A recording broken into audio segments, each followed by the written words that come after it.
Faslı bahar idi, keçirdim lale zaridən. Faslı bahar idim, keçirdim lale zaridən. Xoş səsinlə yoxurdu, eşitdim həzaridən.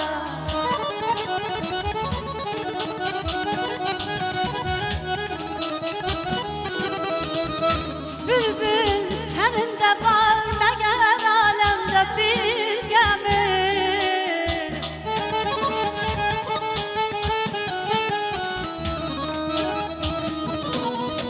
Bülbül sənin də var məgər aləmdə bir qəmir. Gördüm o da şikayət edir ruzigardan.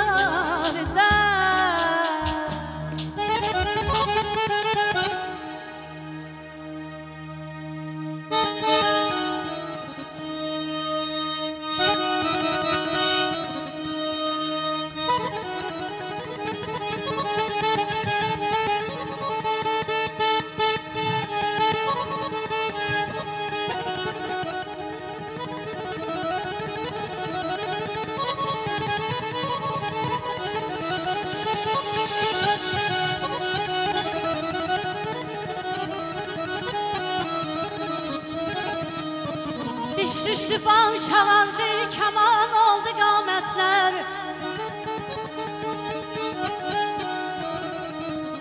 Ey bir səs gəlir qulağıma hər gün məzarədə.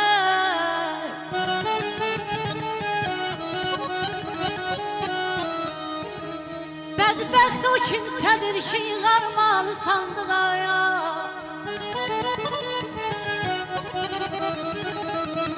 Bədbəxt o kimsədir ki, yığarmalı sandığa. Hərc eyləməz yerində, keçər ömrü yarıda. Möcüz ağardı süb yeri, huş əgər görək.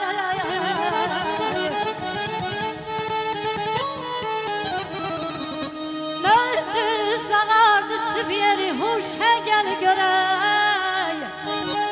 Allah bağışlayandır, Allah bağışlayandır, keçər tövbəkardır.